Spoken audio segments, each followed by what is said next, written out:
យុទ្ធនាការផ្សព្វផ្សាយថ្ងៃផុតអសន្នវត្តចូលមកដល់ហើយចំពោះបងប្អូនអាជីវករដែលលក់ដូរតាមបណ្ដោយចិញ្ចើមផ្លូវសាធារណៈរបស់រដ្ឋត្រង់ចំណុចអូមសងខាងមហាវិថីព្រះមនីរ៉េតអញ្ជើញមករកទីតាំងថ្មីដែលរដ្ឋបាលរាជធានីភ្នំពេញលោកបានរៀបចំទុកជូនបងប្អូននៅឯទីតាំងផ្សារដើមកោថ្មីក្នុងទឹកដីសង្កាត់គោករកាខណ្ឌព្រែកភ្នៅហើយនៅពេលនេះ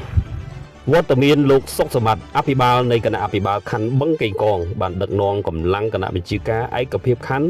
ចុះអប់រំណែនាំពន្យល់បងប្អូនអាជីវករដែលកំពុងតែលក់ដូរតាមបណ្ដោយចិញ្ចើមផ្លូវនៃមហាវិថីព្រះមនីរ៉េតដែលស្ថិតនៅក្នុងសង្កាត់ទួលស្វាយព្រៃ2ទៅសុំទទួលយកកន្លែងលក់ដូរថ្មីដែលអាជ្ញាធររាជធានីភ្នំពេញលោកបានរៀបចំទុកជូនបងប្អូនដែលក្នុងនោះផងដែរបងប្អូនអាជីវករទទួលបានអត្ថប្រយោជន៍មានដូចជាមិនបាច់បង់ប្រាក់រយៈពេល2ឆ្នាំការប្រើប្រាស់ទឹកភ្លើងរយៈពេល6ខែ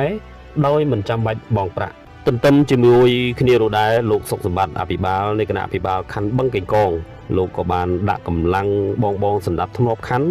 ត្រៀមខ្លួនរងចាំខំមើលដល់ក្រុមរថយន្តនិងក្រុមរមាក់ដឹកបន្លែដែលតែងតែមកទម្លាក់លក់ដូរទំនិញ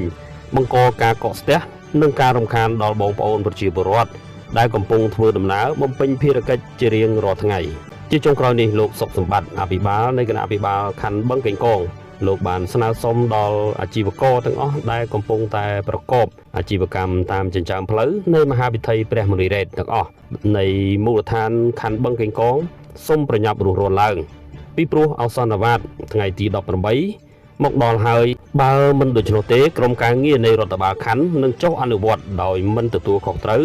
ក្នុងការខូចខាតឬបាត់បង់សម្ភារៈរបស់បងប្អូនឡើយ